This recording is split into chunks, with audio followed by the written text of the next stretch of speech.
네, 안녕하세요. 당군 소프트에서 디자인 어드보케이트를 맡고 있는 박동아라고 합니다. 반갑습니다. 네, 저는 이제 지난 7월부터 피그마와 파트너십을 맺고 이제 여러 기업들을 방문해서 데모나 교육들을 진행해 왔었는데요. 이렇게 한국 세 번째 행사에서 친숙한 얼굴들도 뵙고 발표를 하게 되어서 매우 기쁘게 생각합니다. 네, 이번 데모 세션은 이제 지난 6월 콘피그에서 출시된 여러 디자인 기능과 그리고 개발자 모드 기능들을 알려드리는 시간입니다. 일단 제가 먼저 디자인 기능들을 소개해드리고 그 다음에 이용님이 개발자 모드 기능을 소개해드리도록 하겠습니다. 네, 그럼 바로 소개하도록 하겠습니다. 네, 첫 번째는 이제 지난 이제 부장님 김무성님과 올리브님이 말씀해주신 서제스트 오토 레이아웃 기능입니다. 기존의 오토 레이아웃 기능은 피그마에 대한 이해도가 어느 정도 있고 그 다음에 디자인 구조를 알아야 화면에 적용할 수 있는 기능들이었는데요. 이제는 피그마에서 제시해주는 이상적인 구조를 오토 레이아웃을 바로 현직 디자이너가 아닌 뭐 기획자분들이나 개발자분들 또는 뭐 여러 피그마를 디자인 용도가 아니라 PPT 용도로 사용하시는 분들 또는 피그마의 이해도가 높지 않은 디자이너분들도 손쉽게 사용할 수 있게 출시가 되었습니다. 네, 그 다음에는 UI 키트입니다. 피그마의 파트너사인 이제 애플의 iOS 18, 그 다음에 구글의 머터리얼 디자인 시스템, 그리고 마지막으로 피그마의 심플 디자인 시스템이 있는데요. 디자인 시스템이 있지 않은 회사 같은 경우에도 이런 UI 키트를 사용하여 손쉽게 디자인을 시작하실 수 있고 이런 디자인 시스템에 있는 UI 키트 같은 경우에는 높은 수준의 컴포넌트와 그리고 베리어블, 모드, 스타일 등이 추가가 되어 있기 때문에 디자인 시스템을 시작하는 회사 같은 경우에도 참고하셔서 많은 인사이트를 얻으실 수가 있습니다. 네, 마지막으로 피그마 AI인데요.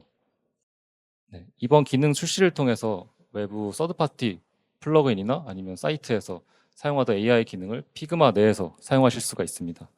AI 기능을 사용하여서 디자이너분들은 디자인을 더 빨리 시작하고 원하는 것을 찾고 작업의 흐름을 팀원분들과 함께 같이 유지하실 수가 있습니다. 이런 피그마 A 같은 경우에는 세 가지 키워드로 출시가 되었는데요. 첫 번째는 Get Started입니다. 디자인을 시작하실 때 아무것도 없는 드래프트에서 디자인을 시작하는 과정을 빠르게 도와줄 수 있습니다. 프롬프트로 디자인의 화면을 출력한다거나 이미지를 생성한다거나 작성되어 있는 텍스트들을 재조정한다거나 아니면 번역한다거나 하는 것들을 여러 툴을 옮겨 다니면서 하시지 않고 피그마 내에서 빠르게 해결하실 수 있는데요. 두 번째는 Find What You Need입니다. 필요한 화면이나 에셋들을 여러 팀이나 프로젝트나 파일에 사일로화돼서 퍼져 있을 텐데요. 이러한 것들을 이미지를 업로드하거나 프레임을 선택하셔서 편리하게 찾으실 수가 있습니다. 네, 마지막으로는 Stay in the Flow입니다. 여러 가지 몇 번의 클릭만으로 간단하게 프로토타입을 생성하고 디자인의 반복과 테스트를 그 다음에 팀원과 작업의 흐름을 놓치지 않고 디자인 작업에 집중할 수 있게 해줍니다. 네, 설명은 여기까지 하고요. 바로 데모 시작하도록 하겠습니다. 네, 먼저 서제스트 오토 레이아웃에 대해서 설명드릴 건데요. 보시면 제가 간단한 앨범 커버와 관련된 디자인 카드를 만들어 놨습니다. 기존의 오토 레이아웃 같은 경우에는 이러한 디자인의 구조를 파악해서 위에 이미지, 그 다음에 뭐 아티스트 명이라든지 아이콘이라든지 그 다음에 앨범 명이라든지 그 다음에 동일하게 아이콘 이런 것들을 하나하나 오토 레이아웃을 묶어준 다음에 그 다음에 중첩시켜서 사용하셨는데요. 기존의 오토 레이아웃을 그냥 이 프레임에 바로 적용시키게 되면 이런 식으로 어긋나는 구조로 오토 레이아웃이 생성이 됩니다. 하지만 이제 새로 출시된 서제스트 오토 레이아웃이라는 기능을 통해서 프레임을 잡고 우클릭을 하시면 여기 More Layout 옵션이라는 기능이 새로 생겼습니다. 그래서 서제스트 오토 레이아웃을 클릭하시면 제가 원하는 의도에 맞게 디자인 카드를 오토 레이아웃을 적용하여서 만들어줍니다. 이런 단순한 카드의 경우에도 사용할 수 있지만 이런 복잡한 웹 화면 같은 경우에도 동일하게 이 서제스트 오토 레이아웃을 사용하실 수가 있습니다. 이 화면을 보시면 이제 이미지라든지 타이틀이라든지 본문 텍스트, 그 다음에 하단에 부터 여러 가지 요소들이 결합되어 있는데요.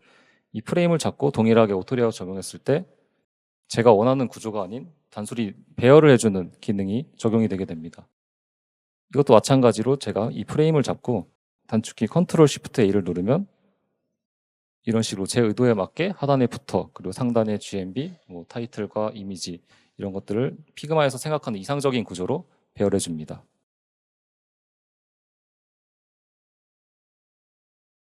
네, 다음에는 UI 키츠입니다. 좌측 패널, 이 변경된 패널에 S을 눌러보시면 이런 식으로 애플의 iOS 키트와 머터리얼 디자인, 그 다음에 심플 디자인 시스템을 사용해 보실 수가 있습니다. 클릭을 해보시면 뭐 컴포넌트를 사용해서 조합해 놓은 여러 화면도 있고요. 그 다음에 버튼 같은 경우에도 택하시면 이런 식으로 매우 고도화된 프로퍼티를 가진 컴포넌트를 보실 수가 있습니다. 드래그해서 눌러보시면 이런 식으로 UI3에서 컴포넌트를 좀 더 손쉽게 확인할 수 있게 위치가 변경되고 이러한 베리어블도 적용되어 있는 것을 확인하실 수가 있습니다. 그래서 제가 여기 있는 컴포넌트를 사용하여서 이렇게 화면을 조합해서 만들어 봤는데요. 프레임을 잡을 시에도 이 베리어블과 스타일 그리고 모드가 다 적용되어 있기 때문에 이런 식으로 다크 모드로 변경해서 확인하실 수도 있고, 머터리얼 같은 경우에도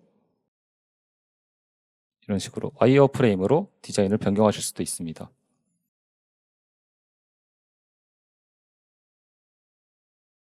또한 이제 올리브님께서 말씀하셨듯이 리스폰시브 반응형 테스트를 이 프로토타이핑 뷰에서 바로 확인하실 수 있습니다. 이러한 컴포넌트나 이미지 에셋들도 다 적용이 되어 있기 때문에 UI 키트를 참고하셔서 디자인 시스템을 구축하시면 도움이 되실 것 같고요.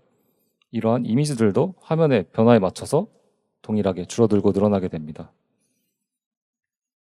이러한 UI 키트의 이제 커뮤니티에 있는 여러 디자인 시스템 파일과의 차이점은 이 커뮤니티에서 디자인 시스템을 조직에 추가하고 사용하셨을 때 버전이 업데이트가 되면 다시 파일을 다운로드 하셔야 된다는 단점이 있는데, UI 키트 같은 경우에는 파일과 결합되어서 버전이 업데이트가 있을 경우 알림을 받고 바로 파일에 적용을 하실 수가 있습니다.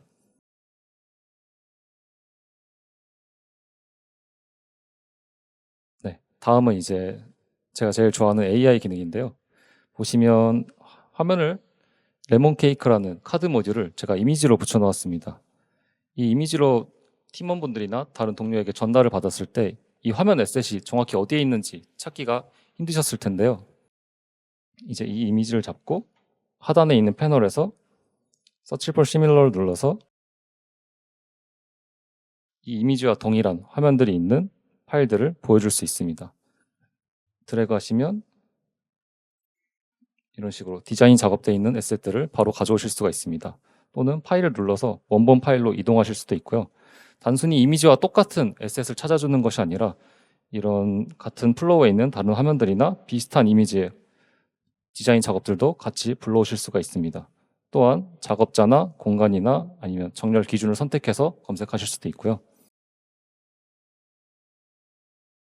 그 다음에 이제 이런 아이콘 이미지를 개발자분들에게 전달받으실 때도 있을 텐데요. 이전과 같이 이제 라이브러리를 하나하나 찾아서 보시는 게 아니라 펜으로 간단히 그린 다음에 이 똑같이 Search for Similar 기능을 통해서 바로바로 찾으실 수 있습니다. 제가 마우스로 한번 이 종 아이콘을 그려볼 텐데요.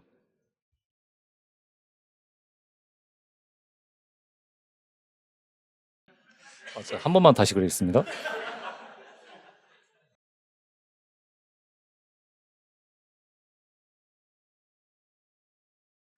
네, 제가 보면은 이제 누가 봐도 종 같은 아이콘을 제가 그렸는데요.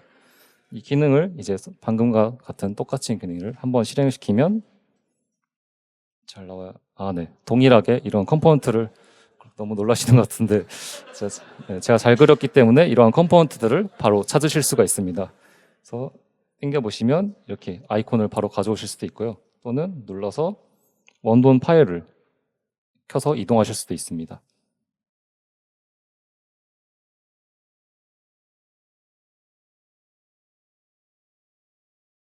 네, 그 다음에는 이제 레이어명을 재지정해주는 리네임 레이어스인데요. 이 프레임을 보시면 네, 디자이너분들은 아마 많이 보셨을 텐데 프레임명과 엄청나게 많은 숫자들이 뒤에 따닥따닥 붙어 있죠. 이 프레임을 열었을 경우에도 아마 복잡한 화면 같은 경우에는 더 많은 프레임명들이 있을 겁니다. 이런 경우에 이제 보통 조직에서 네이밍 규칙을 정해서 최종 결과물 같은 경우에 수정해 줄 수 있지만 하나하나 다 디자이너분들이 수정하기에는 많은 시간이 걸립니다. 그래서 이제 이 AI 기능을 통해서 기능을 실행하면 왼쪽 패널에서 자동으로 지정을 해주시는 걸 볼 수가 있습니다.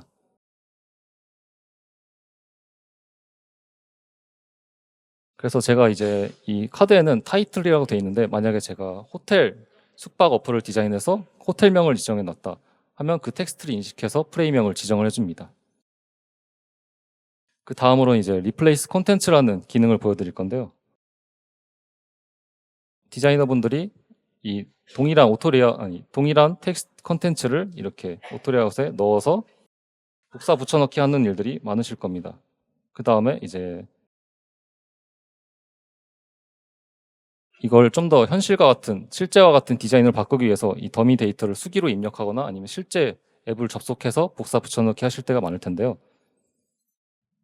이제 오토라이웃을 잡으시면 이 오른쪽 하단에 핸들이 생깁니다. 그 드래그를 하시면 이런 식으로 동일한 콘텐츠를 복사 붙여넣기 해주고요. 하단에 보시면 바로 서제스천이라고 해서 리플레이스 콘텐츠 기능을 사용해봐라 하고 추천을 해줍니다. 기능을 실행하시면 이 안에 있는 컨텍스트를 읽어서 비슷한 요리 레시피와 가격들을 변경해 줍니다. 그 다음에 이 기능을 실행한 다음에 다시 내렸을 경우에는 이런 식으로 동일한 내용들을 더미 텍스트를 변경해서 복사 붙여넣기 해줍니다. 디자이너분들이 좀 더 실제 디자인, 중요한 작업에만 집중을 할 수 있고 시간이 많이 드는 작업에는 AI 기능을 활용해서 빠르게 해결할 수 있게 하는 기능이고요. 이거와 비슷하게 컨텍스트 관련 기능들이 있습니다. 보시면 아까 카드 모듈과 비슷한 디자인을 가져왔는데요. 이 텍스트를 선택했을 경우 AI 기능을 다시 누르시면 Rewrite This라는 프롬프트를 작성할 수 있는 기능이 있습니다. 그래서 보시면 제가 짧게 작성을 해놨는데 좀 더 어조를 캐주얼하게 변경하실 수가 있거든요. 그래서 More Casual을 누르고 실행했을 때 당연히 이제 제가 영어를 잘 모르지만 좀 더 캐주얼하게 바뀌었겠죠.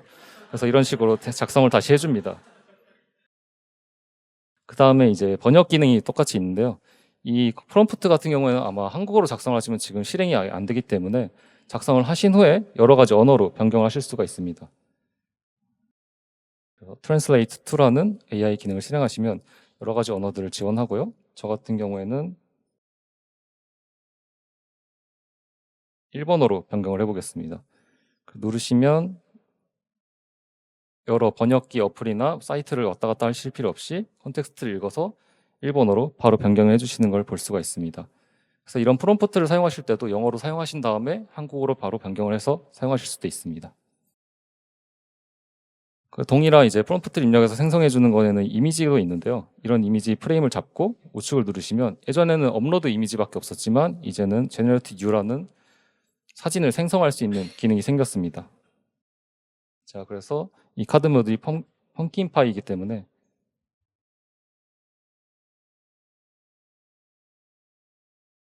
행정을 하고 좀 더 상업적인 이미지를 받기 위해서 커머셜 이미지라는 내용을 추가하겠습니다. 누르시면 하단에서 4개의 추천 이미지를 확인하실 수가 있는데요. 네, 이런 식으로 펌킨파이 이미지들을 똑같이 바로 받으실 수가 있습니다. 여기서 제가 이제 한 조각만 있는 이미지로 좀 수정을 해서 받아보고 싶다 하는 경우에도 짧게 원피스라는 짧은 제 영어 단어를 입력을 하면 그거에 맞춰서 이런 식으로 잘려져 있는 펌킨파이 이미지를 보실 수가 있습니다. 이런 이미지 관련 기능은 이제 여러 디자인 툴을 왔다 갔다 하지 않도록 배경을 제거해주는 기능도 추가가 되었는데요.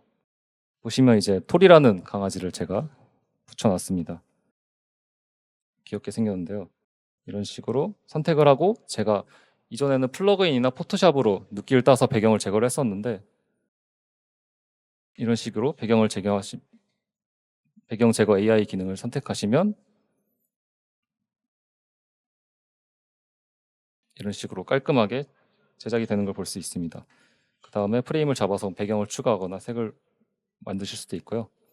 마지막으로 메이크 프로토타이핑 기능입니다. 이전에는 하나하나 노가다 작업으로 버튼이나 다음 화면들을 연결해 주셨어야 됐는데 이 섹션을 잡고 메이크 프로토타입 기능을 누르시면 이 버튼과 아이콘들을 인식해서 자동으로 연결해 줍니다. 이러한 기능을 통해서 디자인의 수정과 반복을 좀 더 조직에서 빠르게 할 수 있도록 도와줄 수 있습니다. 네, 제가 준비한 디자인 기능은 여기까지고요. 다음에 이욱 님이 와서 개발자 관련 기능들을 보여주도록 하겠습니다. 감사합니다. 네, 안녕하세요. 저는 당구소프트에서 피그마의 솔루션스 컨설턴트로 일하고 있는 이욱 매니저라고 합니다. 네, 감사합니다. 일단 뭐 AI와 같이 뭐 임팩트도 없고요. 시간도 관계상 좀 짧게 하도록 하겠습니다. 이번 이제 작년에 데브 모드가 출시된 이후에 약 무려 400만 개 레디 포 데브 태그가 사용이 되었는데요. 그런 만큼 많은 고객들이 이제 피드백을 주셨습니다. 이러한 피드백 내용을 토대로 업데이트 내용을 크게 세 가지로 나누어 봤는데요. 우선 Build for Iteration은 보통 디자인이나 개발이 워터폴 방식과 같이 뭐 순차적으로 한 번만 진행되는 것이 아니라 여러 번의 검토를 통해 변경 사항이 자주 발생하는 애자일 방식으로 이제 진행을 하게 될 텐데요. 이전 데브 모드의 경우에는 Ready for Dev 한 가지의 스테이터스만 있어서 이러한 방식을 좀 반영을 많이 하지 못한 것 같습니다. 특히 고객사 미팅을 나갔을 때 이런 피드백을 많이 저한테 주셨었는데요. 이번 업데이트에서는 애자일 방식에 맞도록 Ready for Dev만이 아닌 여러 스테이터스가 추가가 되었습니다. 네, 다음으로 Distraction Free인데요. 개발자분들은 피그마의 UI에 익숙하지 않으시거나 디자인과 관련된 UI를 보실 필요가 없으실 텐데요. 새로운 Ready for Dev 뷰를 통해 개발자가 필요한 화면만을 보실 수 있겠습니다. 네, 마지막으로 Connected to Code는 개발이 완료된 컴포넌트 코드를 피그마와 연결하는 코드 커넥트 기능이 이제 베타에서 정식으로 출시가 되었는데요. 베타에서 지원되었던 리액트, 스토리북, 스위프트 UI와 함께 제팩 컴포즈 프레임워크를 추가 지원을 하게 되었습니다. 또 계속해서 여러 프레임워크가 추가로 추가될 예정입니다. 그럼 바로 실제 화면을 통해 업데이트 내용을 보여드리도록 하겠습니다. 네, 제가 지금 좀 제일 지저분한 파일을 찾아서 왔는데요. 네, 왼쪽에 이제 Ready for Dev 기존 같이 이제 표시되어 있는 프레임들을 확인해 주실 수 있는데, 지금 보시는 것과 같이 옐로우와 그린 그리고 회색 그레이라는 이제 스테이터스 버튼이 좀 보이시겠습니다. 그래서 기존에 이제 Ready for Dev Ready for Dev 태그만 있었다면은 제가 한번 디자인을 변경을 해볼 건데요. 일단 네, 심플 디자인 시스템의 아바타를 한번 추가를 해보도록 하겠습니다. 추가가 되는 순간 이제 노란색 스테이터스로 변경이 되면서 changed라는 스테이터스인데요. 그래서 변경 내용을 작성을 해주신 다음에 뭔가 작성을 해주시고 Done with Changes를 클릭해 주시면 다시 Ready for Dev 태그로 변경이 됩니다. 그래서 이제 좌측에는 이제 방금 아까 말씀드렸던 Ready for Dev 뷰를 보실 수 있는 버튼이 있는데요. Ready for Dev 뷰를 가시면은 이제 SNS 피드처럼 이런 식으로 최신 사항들을 보실 수 있고, 아까 제가 입력했던 아바타 추가라는 메모도 보실 수 있죠. 한 번 더 클릭을 해주시면은 이제 이곳은 이제 포커스 뷰라고 기존에 있던 메저먼트와 어노테이션 등을 확인해 주실 수 있고, 우측에는 체인지드와 이제 뭐 컴플리티드라는 이제 이 태그가 변경된 변경 기록들을 보실 수 있습니다. 또 한번 여기 Compare with Previous Version을 클릭을 해주시면은 Compare Changes 기능이 바로 실행이 되면서 이전 기록들과 변경 내역들을 보실 수 있고요. 이런 컴포넌트 내용들도 이제 클릭해주셔서 보실 수 있고, 마지막으로 개발이 완료되면은 Markers Completed라는 버튼을 클릭하셔서 개발이 완료되었다고 이제 스테이터스를 업데이트 해주시면 되겠습니다. 마지막으로 이제 코드 커넥트 잠깐 간단하게 말씀드릴 텐데요. 지금 이 해당 버튼에는 데브 모드로 봤을 때 코드 커넥트가 연결이 되어 있지 않습니다. 이 버튼 컴포넌트 셋을 이제 연결하실 데브 모드 링크를 이렇게 복사를 해주신 다음에 이제 소스 코드가 있는 곳에 오셔서 이제 피그마 커넥트라는 이제 기능을 실행할 건데요. 커넥트 이렇게 입력을 해주시면은 이 링크에서 이제 버튼 컴포넌트 셋에 대한 속성들을 가져오면서 이 버튼.figma.tsx 파일을 생성을 하게 됩니다. 보시면은 이런 식으로 컴포넌트에 대한 속성들을 이렇게 자동으로 작성해 주신 것을 보실 수 있고요. 개발자들은 이 example 부분에 어떻게 피그마 쪽에서 보여질지 작성을 해주시면 되겠습니다. 일단은 네, 이거는 삭제를 하고요. 그다음에 일단 저희가 미리 작성을 해둔 버튼.figma 파일인데요. 이렇게 작성을 해주신 다음에 figma 퍼블리시 네, 퍼블리시를 해주시면은 이 모든 소스 코드가 올라가는 게 아니라 .figma라는 이제 설정 파일들만 올라가기 때문에 보안에 이제 취약점이 없을 수 있겠습니다. 그래서 피그마 쪽에 가시면은 이제 업로드 되었던 이제 코드 커넥트 코드를 보실 수 있고요. 네, 이게 네 마지막입니다. 네. 여기까지 그럼 데모를 마치도록 하고요. 네, 감사합니다. 네, 박수 부탁드립니다.